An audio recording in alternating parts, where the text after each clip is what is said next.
चुनावमा भाग लिने या नलिने भन्ने विषयबाट चाहिँ सुरुवात भयो। चुनावमा भाग लिने कुरा राजनीतिक प्रश्न हो भन्ने सबै कम्युनिस्टहरूले भन्दै आएका छन्। संसारभरिका कम्युनिस्टहरूले भन्दै आएका छन्। लेनिनले दुमामा 1906-07 तिर भाग लिनुभएको थियो, दोस्रो दुमामा। त्यसलाई नजिर बनाउँदै संसारभरिका कम्युनिस्टहरूले राजनीतिक प्रश्न हो भन्दै चुनावमा भाग लिने र त्यही सत्तामा विलिन हुने, पुरानै सत्तामा विलिन हुने, संसदीय सत्तामा विलिन हुने प्रक्रिया संसारभरि चल्दै आएको थियो। त्यो प्रक्रिया हाम्रो पार्टीमा पनि पछिल्लो चरण देखा पर्यो र हामीले छलफल गर्यौं, बहस गर्यौं। यो केवल राजनीतिक प्रश्न होइन, यो रणनीतिक महत्त्वको प्रश्न हो भनेर हामीले छलफल गर्यौं।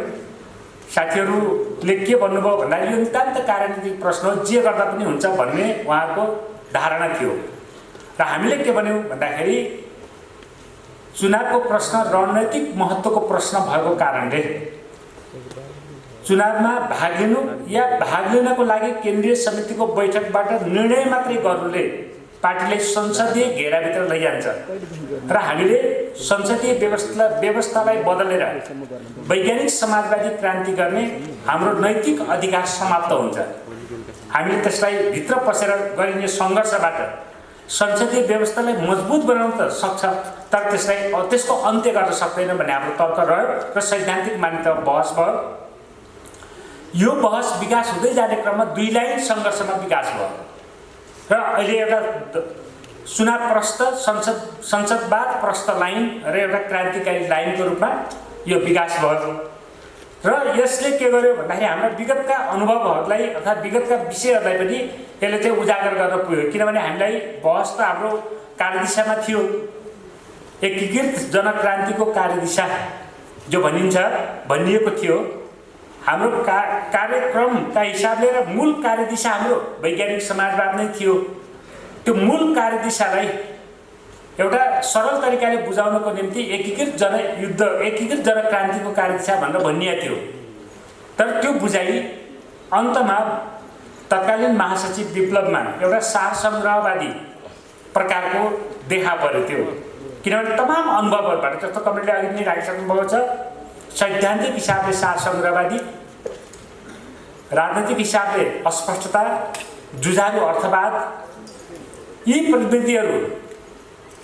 प्रवृत्तिहरू उहाँको राजनीतिक प्रक्रियामा देखा परे।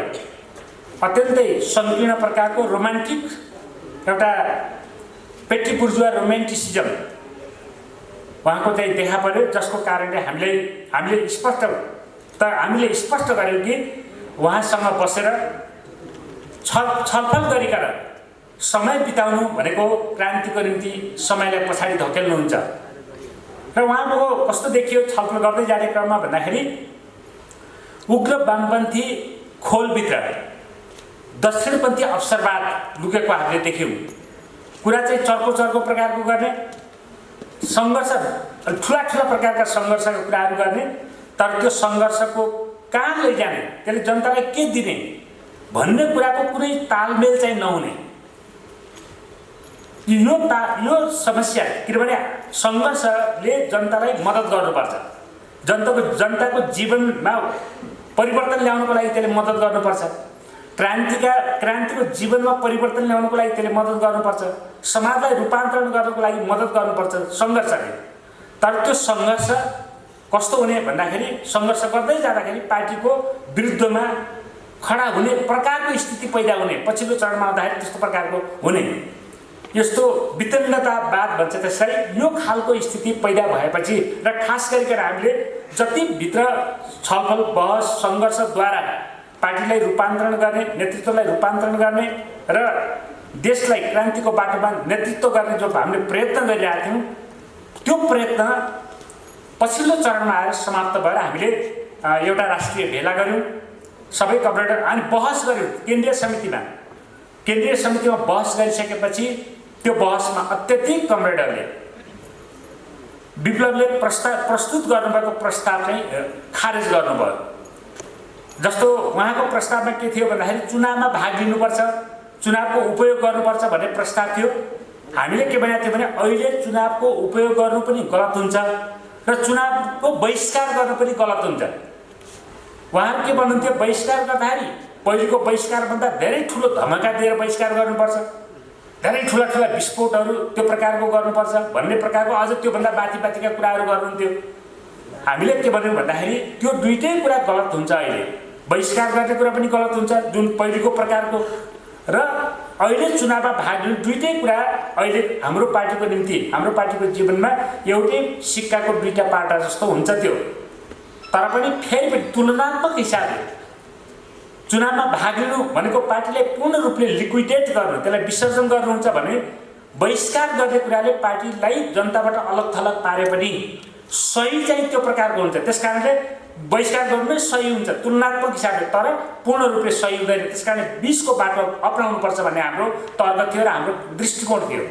हामीले छलफल गऱ्यौँ, केन्द्रीय समितिमा बहस भयो र अत्यधिक मतले महासचिव, त्यति बेलाका महासचिव विप्लवको प्रस्तावलाई खारेज गर्यो, चुनावमा भाग लिनुपर्छ भन्ने प्रस्तावलाई खारेज गर्यो र हामीले एउटा सही, अत्यन्तै सही प्रकारको कार्यनीति हामीले बनायौँ।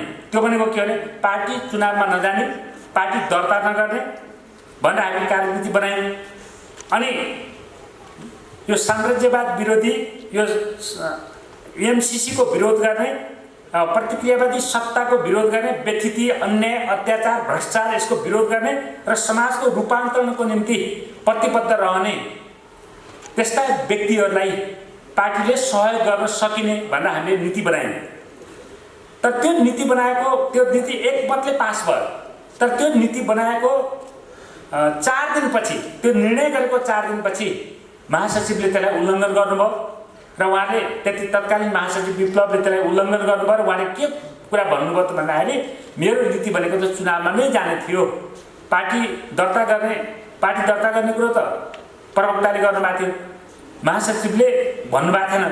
तर उहाँले चुनावमा जाने 6000 ठाउँहरूमा उठाउने, क्यान्डिडेट उठाउने, जताततै सके जति जित्नै नसकेकै कुरा भइहाल्यो, यो प्रकारको उहाँले राख्नुभयो र उहाँले केन्द्रीय समितिमाथि आक्षेप पनि लगाउनु भयो। यस्तो प्रकारको केन्द्रीय समिति जसले चाहिँ मेरो निर्णय नै मानेन भनेर चाहिँ गर्नुभयो। त्यसो भएपछि हाम्रो सङ्घर्ष चल्यो, तैपनि हामीले त्यसलाई पार्टीले बनाउने प्रयत्नै गरेका थियौँ।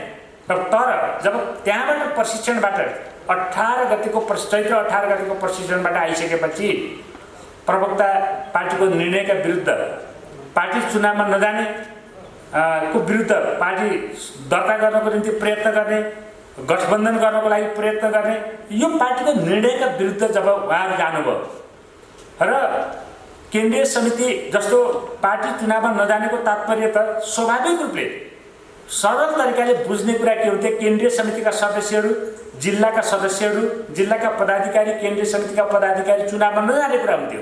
तर उहाँहरूले चाहिँ पुरै चुनावमा चाहिँ केन्द्रीय समितिका सदस्यलाई उठाउनको लागि प्रयत्न गर्ने, अनि केन्द्रीय समितिका सदस्यहरूले पार्टीको नीतिभन्दा बाहिर हामी चुनावमा जाँदैनौँ भन्दाखेरि पनि जबरजस्ती उठाउने र गर्दा गर्दा यतिसम्म कि कतिपय केन्द्रीय समितिका सदस्यहरू त एमालेको चुनाव चिन्ह लिएर चुनावमा जाने जस्तो एउटा संसदीय व्यवस्थाप्रतिको लालायित जो देखाउनु भयो उहाँहरूले, त्यसले के गर्यो भन्दाखेरि हामीलाई यसरी समय बर्बाद गर्नु ठिक हुँदैन र जनतालाई हामीले नयाँ कोर्स दिनुपर्छ भन्नेमा हामी पुग्यौँ र हामीले भेला गऱ्यौँ। भेलाले पार्टी निर्माण भने हाम्रो बहुमत त हाम्रो छँदै थियो, त्यो बहुमत हाम्रो पार्टीलाई निरन्तरता दिँदै त्यसमा हामीले नेपाल कम्युनिस्ट पार्टी बहुमत भनेर पुनर्गठन गरेका छौँ र त्यो पुनर्गठन औपचारिक रूपमा आज तपाईँहरूको अगाडि हामी घोषणा गरिरहेका छौँ।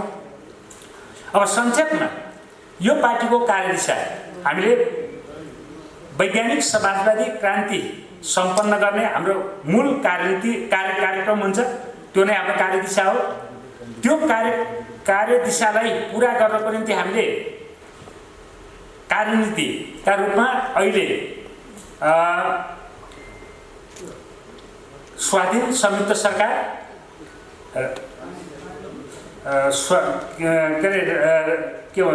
राजनीतिक स्थिरता, स्वाधीन संयुक्त सरकार, राजनीतिक स्थिरता, सामाजिक रूपान्तरण, समृद्धि र स्वाधीनता, यो नारा हामीले चाहिँ अगाडि सारेका छौँ कार्यनीतिक हिसाबले। यसको अलि व्याख्या छ गर्नुपर्छ। हामीले त्यो दस्तावेजमा पनि हामी लेखहरूमा पनि गरेछौँ र हामीले यो भित्र म संक्षेपमा तपाईँलाई भन्दाखेरि अब त्यो अनुसारको हाम्रो कार्यक्रम पनि बन्छ। कार्यक्रम बन्दाखेरि हाम्रो स्वाधीन संयुक्त सरकार, राजनीतिक स्थिरता, सामाजिक रूपान्तरण, समृद्धि र स्वाधीनता प्राप्त गर्ने हाम्रो तात्कालिक कार्यक्रम हुन्छ। त्यो कार्यक्रम हामीले जनताको बिचमा लिएर जान्छौँ। हामी सबै देशव्यापी रूपमा त्यसलाई लिएर जान्छौँ। त्यसो गर्दाखेरि हामीले राजनीतिक स्थिरताभित्र हामीले चाहिँ गर्न खोजेको कुरा के छ र विशेष गरिकन हामीले अहिले भन्नुपर्ने कुरा के छ भन्दाखेरि राजनीतिक स्थिरता किन भन्दाखेरि संसदीय प्रणाली, संसदीय व्यवस्था जहिलेसम्म रहन्छ देशमा राजनीतिक स्थिरता हुँदैन, रहन सक्दैन। किनभने संसदीय व्यवस्थाको आन्तरिक डिफेक्ट, त्यसको इनहेरेन्ट क्यारेक्टर भन्छ त्यसलाई, अन्तर्निहित त्यसको चरित्र के हो भने अस्थिरता हो। त्यो अस्थिरताले किन अस्थिरता हुन्छ भन्दाखेरि त्यहाँ चाहिँ प्रतिनिधिहरू, प्रधानमन्त्री निर्वाचित हुँदैन, नोमिनेटेड हुन्छ। लेजिस्लेचरले लेजिस्लेचरको काम गर्दैन। त्यसका चाहिँ मुख्य मान्छेहरू कोही प्रधानमन्त्री कोही मन्त्री बन्ने हुन्छन्। न्यायपालिका लेजिस्लेचरका एउटा सानो झुन्डले न्यायपालिकाको भविष्यलाई निर्क्योल गर्ने हुन्छ, जुन पैसामा खरिद बिक्री हुने गर्छ। त्यसकारण हामीले के भन्यौँ भन्दाखेरि अहिले हाम्रो कार्यनीतिभित्र, कार्यक्रमभित्र, कार्यनीति भन्दा पनि कार्यक्रमभित्र हामीले के भन्यौँ भन्दाखेरि निर्वाचित कार्यपालिका, निर्वाचित व्यवस्थापिका, निर्वाचित न्यायपालिका हुन जरुरी छ स्थिरताको निम्ति, राजनीतिक स्थिरताको निम्ति। र हरेक नागरिक जो जन्मन्छ नेपालभित्र र नेपाली भएर जन्मन्छ त्यो जमिनको मालिक हुन जरुरी छ। जमिनमाथि उसको स्वामित्व लिएर जन्मने राजनीतिक व्यवस्था हुनुपर्छ, कानुनी व्यवस्था हुनुपर्छ। अहिले हरेक नागरिक जो जन्मन्छ त्यो जन्मिने मान्छे देशको ऋण बोकेर आउँछ।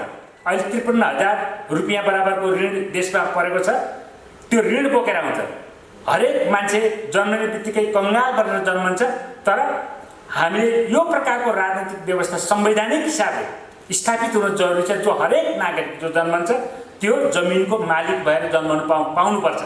महिला पुरुष नागरिक, जो नागरिक पनि देशभित्रको नागरिक, जो लेजिटिमेट सिटिजनसिप हुन्छ देशको, त्यो चाहिँ जमिनको मालिक भएर जन्मन पाउनुपर्छ। र निर्वाचित कार्यकारी प्रमुखबाट विज्ञहरू बीचबाट बनाइने क्याबिनेट र लेजिस्लेचर जो भन्छ जनप्रतिनिधि सभा, त्यसले लेजिस्लेचर गर्ने, नीति निर्माण गर्ने, र न्यायपालिका 2-4 जना लेजिस्लेचरका सदस्यहरूबाट होइन कि जनताबाट निर्वाचित हुने। यो व्यवस्था गरियो भने देशमा राजनीतिक स्थिरता पैदा हुन्छ। त्यो राजनीतिक स्थिरताले भ्रष्टाचार, तस्करी, चोरी, डकैती, राज्यको सम्पत्ति लुटपाट यसलाई चाहिँ नियन्त्रण गर्नको लागि त्यसले मद्दत गर्छ। र त्यसले के गर्छ भन्दाखेरि अहिले जो संसदीय व्यवस्थामा माननीयहरू जस्ता नेपाल, बङ्गलादेश, भारत जस्ता माननीय जस्ता देशहरूमा जो माननीयहरू आउँछन्, जो लुटेरा, चोर, डाका, सबभन्दा बढी पैसा खर्च गर्न सक्ने लफङ्गाहरू, जसको बोलाबाला हुन्छ, जो तस्करीमा आधारित भएको, पैसामा आधारित भएर बोलाबाला हुन्छ, त्यसको अन्त्य हुन्छ। र विज्ञहरूको टिम, जिम्मेवार व्यक्तित्वहरूको टिम, पार्टीप्रति प्रतिबद्ध मान्छेहरूको चाहिँ विचार दृष्टिकोणबाट निर्देशित व्यक्तिहरूको केन्द्रीकरण हुन्छ। त्यति बेला वास्तविक नेतृत्वको केन्द्रीकरण हुन्छ त्यो बेलामा। र न्यायपालिकामा जनताबाट निर्वाचित हुने प्रावधानले न्यायपालिकालाई भ्रष्ट हुनबाट वञ्चित गर्छ। न्याय प्रणाली सस्तो बन्छ, सुलभ बन्छ, जनताप्रति उत्तरदायी हुन्छ। यो प्रणाली तत्काल कार्यक्रमको निम्ति लागू गर्नुपर्छ भन्ने हाम्रो यो कार्यक्रमभित्र राजनीतिक स्थिरता भन्ने नाराभित्र रहेको चाहिँ अन्तर्वस्तु हो। यो प्रक्रियालाई लैजानको निम्ति अब हामीले हाम्रो पार्टीका कार्यक्रमहरू बन्नेछन् देशव्यापी रूपमा। साथसाथै हामीले देशमा जो हाम्रो वक्तव्यमा हामीले भनेका छौँ कि देशमा जुन प्रकारको एमसिसी मार्फत जुन प्रकारले देशलाई औपनिवेशिक बनाइएको छ र देशमा एउटा युक्रेनको जस्तो द्वन्द्व थोपर्ने खतरा चाहिँ देशभित्र पैदा भएको छ र भोलि त्यो सम्भावना चाहिँ हामीले इन्कार गर्न नसक्ने, जो बाहिर शक्ति राष्ट्रहरूको बीचको द्वन्द्वको कारण नेपाल चाहिँ चपेटामा पर्ने, नेपाल त्यसको भूमि बन्ने जो खतरा छ, त्यस कारणले एमसिसीलाई यसलाई देशबाट खारेज गर्नुपर्छ। एमसिसीको कार्यक्रम यसलाई भगाउनुपर्छ। त्यसको निम्ति सङ्घर्षहरू पनि हामी अगाडि बढाउनेछौँ।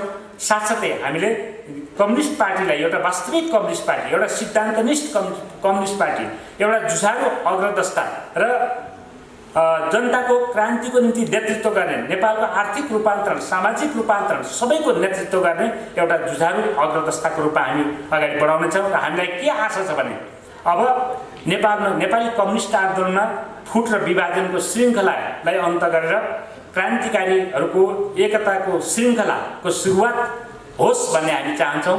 र हामी देशलाई एउटा नयाँ दिशातिर लैजानको निम्ति हामी बृहत कम्युनिस्ट एकताको प्रक्रियाद्वारा सम्पूर्ण जनतालाई क्रान्तिकारी आन्दोलनभित्र गोलबन्द गर्ने अभियानको रूपमा यो आन्दोलन अगाडि बढ्नेछ भन्ने हामीले अपेक्षा राखेका छौँ।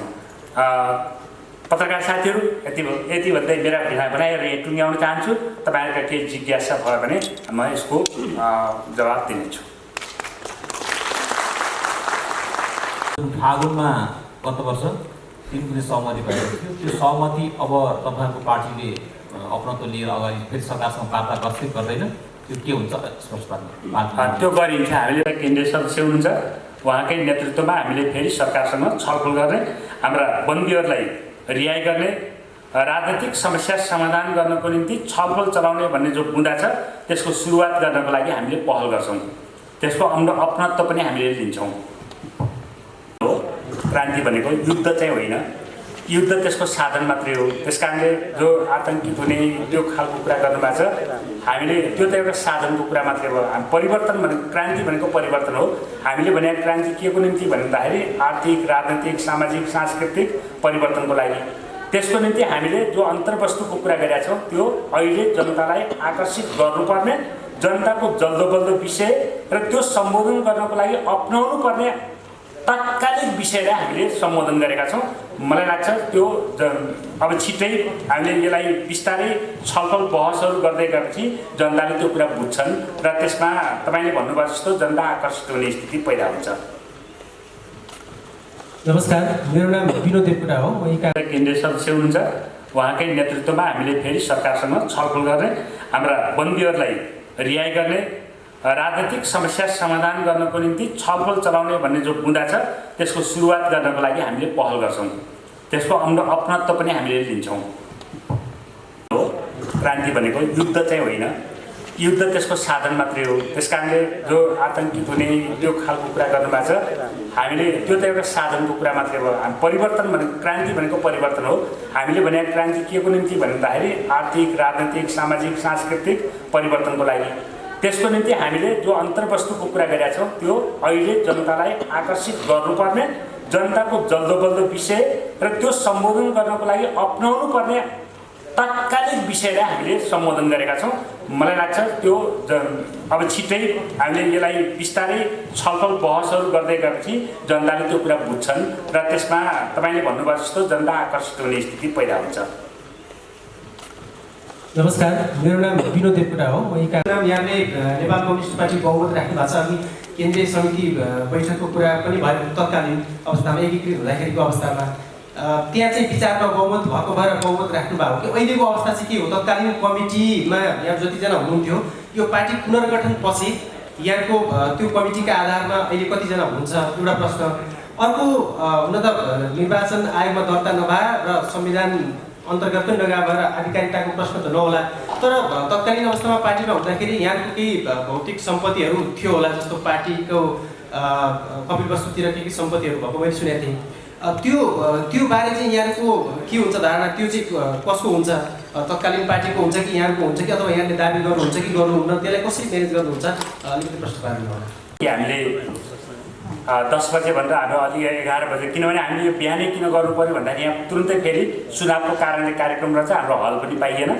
त्यस कारण तपाईँहरूलाई चाहिँ कोसिस गर्यो। अलि साथीहरू केन्द्रित हुँदाखेरि अलिक समय लाग्यो। दोस्रो कुरा, जस्तो हाम्रो विचारको बहुमत हामीसँग छ र तपाईँले भन्नु खोज्नुभएको सङ्गठनात्मक बहुमत तुलना गर्ने भने विप्लवजी भन्दा हामीसँग नै बहुमत छ। किनभने तमाम साथीहरू अहिले बिचमा बस्नुभएको छ। हामीसँग जति हुनुहुन्छ त्योभन्दा कम विप्लवजीसँग हुनुहुन्छ। त्यस कारणले हामी बहुमतमै छौँ अहिले। तपाईहरुको अब के भनौँ, पूर्व प्रवक्ता भनौँ या के भनौँ होइन, प्रकाण्डजीले भर्खरै मात्रै एउटा इन्टरभ्यूमा भन्नुभएको छ जहाँ चाहिँ आर्थिक कुरा जोडिएको छ, चन्दाको कुरा जोडिएको छ।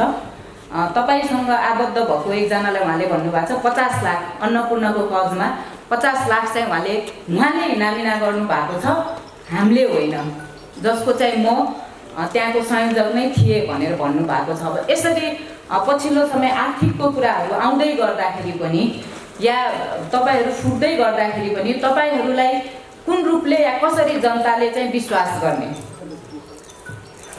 हामीले जो लगाउनु भएको छ त्यति बेलाको अर्को तत्कालीन प्रवक्ताले त्यो चाहिँ सही होइन।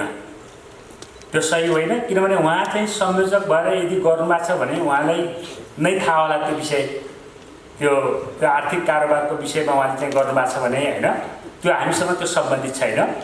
एउटा कुरा के हो भन्दाखेरि त्यति बेला उहाँहरूले गन्जागोल हुँदा यसमा प्रवेश गरे भने धेरै राम्रो चाहिँ बन्दैन।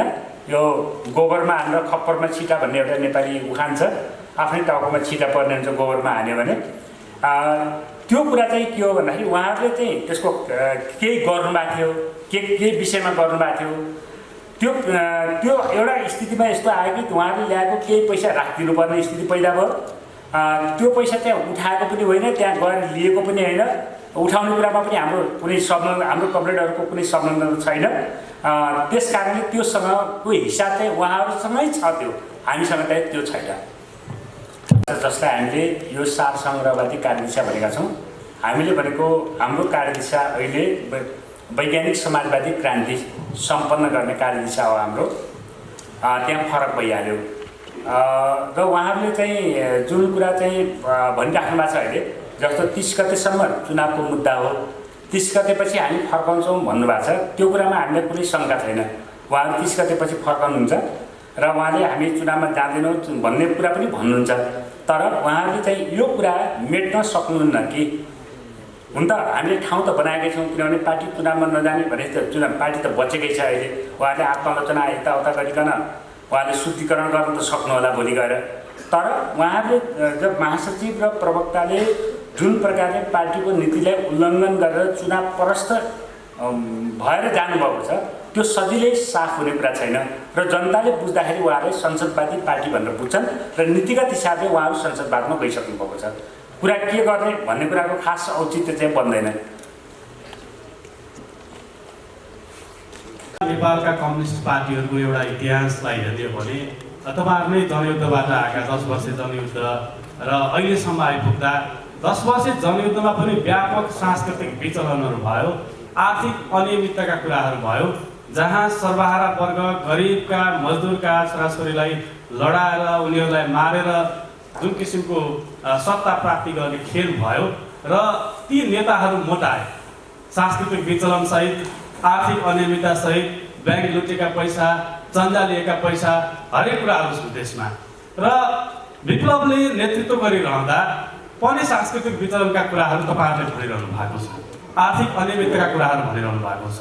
हिजो भर्खर अब प्रकाण्डजीले पनि त्यस्तै कुरा गर्नुभएको थियो। प्रकाण्डजीले तपाईँहरूलाई आरोप लगाइरहनु भएको छ, तपाईँहरूले प्रकाण्ड र विप्लवलाई आरोप लगाइरहनु भएको छ, आर्थिक अनियमितता भयो भनिरहनु भएको छ। करोडौँ रुपियाँ आर्थिक अनियमितता भयो भनेर भनिरहँदा, लाखौँ भयो भनेर तपाईँहरूलाई आरोप लगाइरहँदा अब तपाईँहरूलाई विश्वास गर्ने आधार के त? नेपाली कम्युनिस्ट आन्दोलनको इतिहास त तपाईँहरू मात्रै सीमित छैन। तपाईँहरूले भनेको समाजवादको दिशा अथवा भनौँ वैज्ञानिक समाजवादको दिशा अथवा भनौँ अर्कै समाजवादको दिशा त आजदेखि त्यो प्रादुर्भाव भएको त होइन। मूलभूत प्रश्न तपाईँहरूले भन्न चाहन्छु। यो प्रतिबद्धता र त्यसलाई व्यवहारमा उतार्ने कुरा हो। तपाईँले भने जस्तो माओवादी आन्दोलनमा सांस्कृतिक विकृति जनताको लेभलमा, जनतामा तमाम प्रकारका मान्छेहरू हुन्छन्, ती प्रवेश गर्दाखेरि बनेका एउटा कुरा भयो। पार्टीमा त्यस्तो प्रकारको विकृति चाहिँ थिएन र पार्टीको नीति, कार्यदिशा, कार्यनीति, सिद्धान्त, दर्शनमा त्यो समस्या चाहिँ थिएन। बरु त्यो समस्यालाई समाधान गर्ने विधा नै त्यसमा थियो, जसको निरन्तरताको रूपमा हामी यहाँसम्म आएका छौँ। किनभने जनहितको थालनी अथवा त्योभन्दा पनि पार्टी निर्माण, थालनी, विकास, सञ्चालन हुँदै हामी यहाँसम्म आएका छौँ। र कस्तो हुन्छ यसमा भन्दाखेरि त्यसमा आउँदाखेरि तमाम जनताको तमाम तबकाहरू प्रवेश गर्छ र समाजमा भएका संस्कृतिलाई लिएर आउँछ र त्यसको प्रयोग पनि गर्छ। समाजको एउटा निश्चित दायरामा नजाँदासम्म, निश्चित चरणमा नजाँदासम्म त्यसका अभिव्यक्तिहरू त देखिए, त्यसलाई मिलाएर अहिले पार्टीको भन्न सकिने कुरा भयो।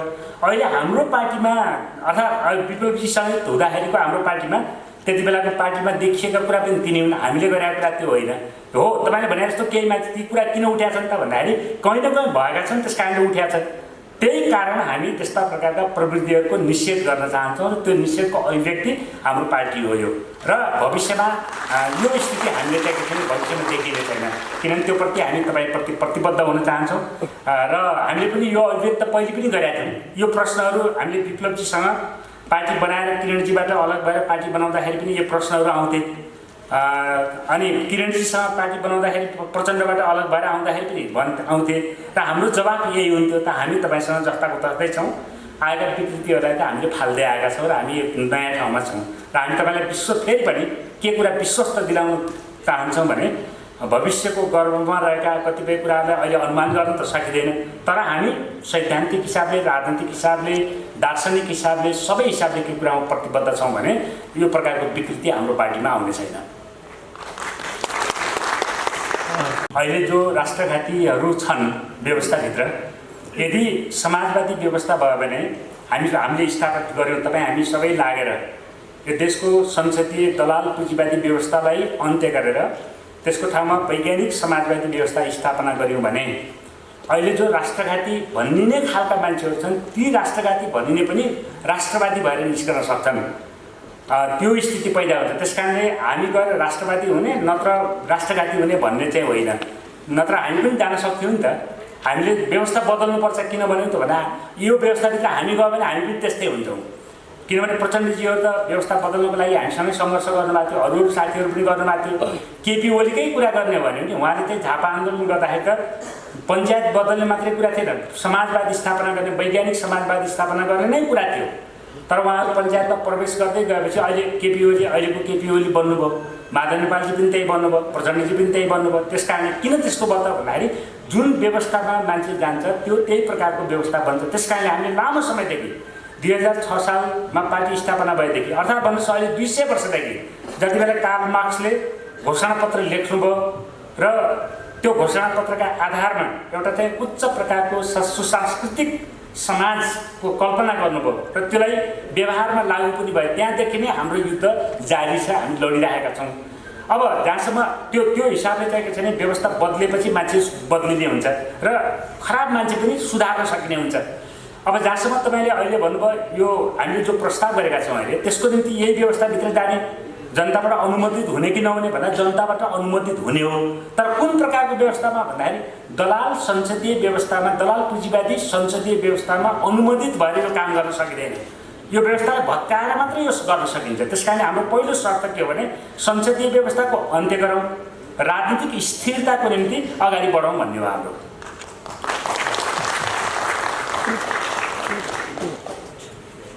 कार्यकारी भने हो, तर कार्यनीतिक हिसाबले जो कार्यकारीको निम्ति हामीले सङ्घर्ष गर्छौँ त्यसले न्यूनतम रूपमा देशमा स्थिरता चाहिँ पैदा गर्छ।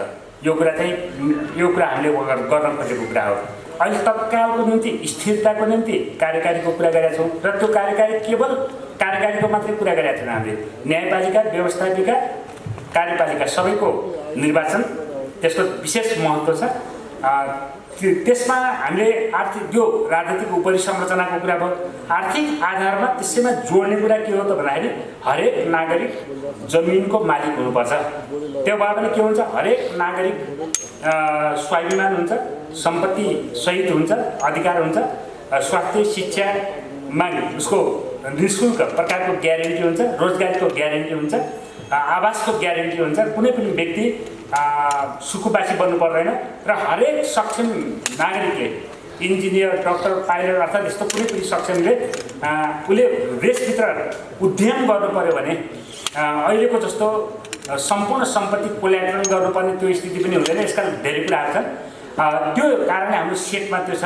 अब यसको बारेमा विस्तृत कुरा हामीले दस्तावेजमा चाहिँ लेखेका छौँ, त्यो गर्छौँ। र दोस्रो कुरा यो कार्यकारीको कुरा भयो। तेस्रो दोस्रो के भन्नुभएको थियो तपाईँले? नाराको कुरा गर्नुभएको थियो। नाराको जो कुरा गर्नुभएको थियो, नारा चाहिँ के छ भने पहिले के अरे श्रमिकहरू एक हौँ भन्ने नारा पहिले मार्क्सले दिनुभयो। त्यसपछि सर्वहाराहरू एक हौँ भन्ने नारा पछि चाहिँ लाएर त्यसमा अन्तर्राष्ट्रिय कम्युनिस्ट आन्दोलनमा लेनिनको समयमा धेरै ठुलो बहस भएर मलाई मेरो ख्यालमा तेस्रो अन्तर्राष्ट्रियमा यो नारा चाहिँ तय गरिएको थियो। संसारका श्रमिक तथा उत्पीडितहरू एक हौँ भन्ने नारा चाहिँ त्यति बेला तय भएको थियो। त्यसको त्यो किन त्यस्तो भयो त भन्दाखेरि किनभने समाजको विकासले पुँजीको विकास, साम्राज्यवादको विकास अनि देशहरू चाहिँ पहिले औपनिवेशिक देश थिए, पछि आएर त्यो औपनिवेशबाट अन्त्य भइसकेपछि बेग्लै प्रकारको नव औपनिवेशिक अवस्थामा आइसकेपछि जनता चाहिँ उत्पीडित भयो। त्यो कारणले श्रमिक र उत्पीडितहरू एक हौँ भन्ने नारा चाहिँ कम्युनिस्ट आन्दोलनमा लगाइएको, यो चाहिँ वैज्ञानिक छ, सही छ।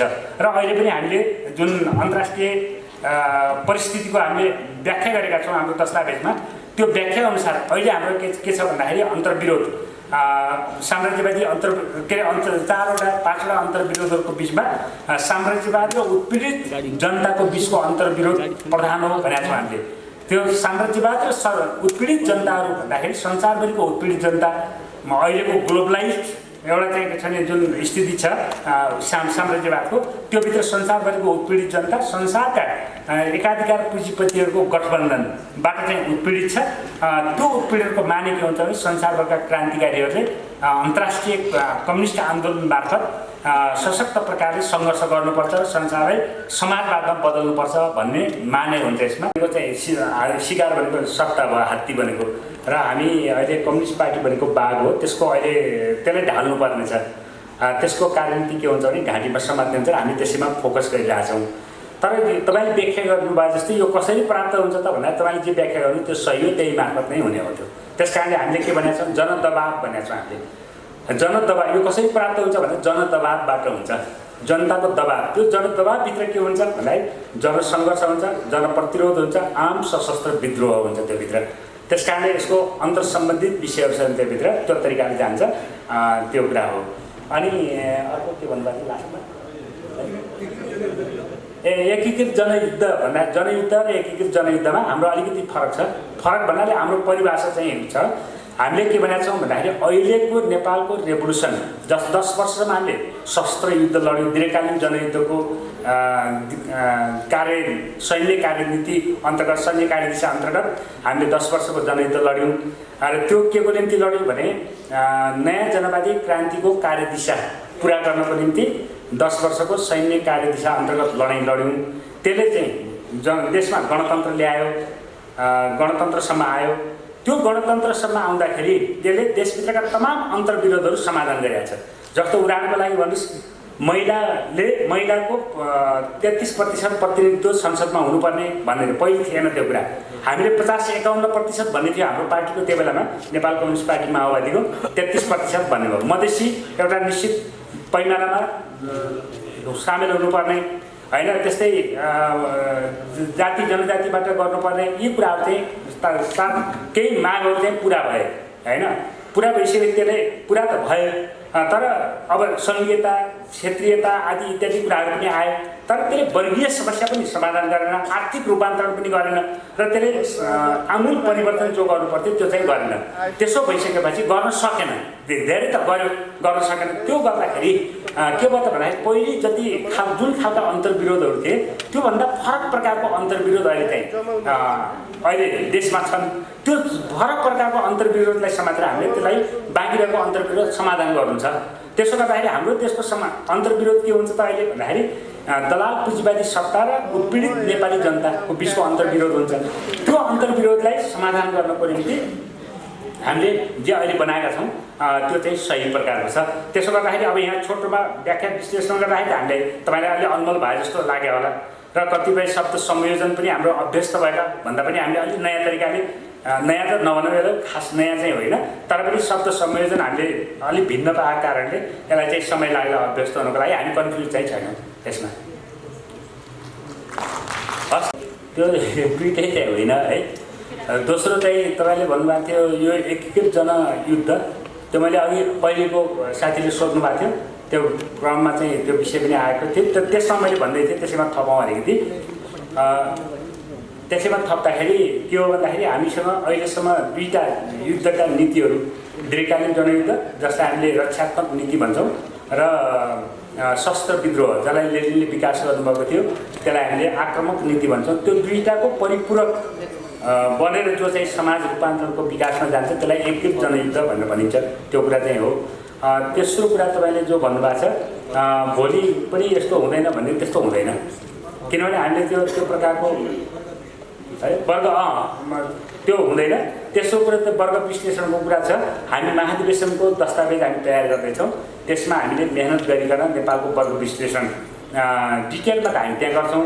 अहिले सामान्य खाका हामीले तय गरेका छौँ। त्यसमा नेपालमा वर्गहरूका हिसाबले हेर्दाखेरि एउटा दलाल पुँजीपति वर्ग, एउटा चाहिँ के छ भने ढुलमुल प्रकारको एउटा क्रान्तिकारी वर्ग अहिले चाहिँ देशमा छ र त्यो भित्र विभिन्न प्रकारका तहहरू चाहिँ आउँछन्। त्यो हामीले चाहिँ क्लियर गरेका छौँ। त्यसको बारेमा विस्तृत हामी महाधिवेशनको दस्तावेजमा गर्छौँ।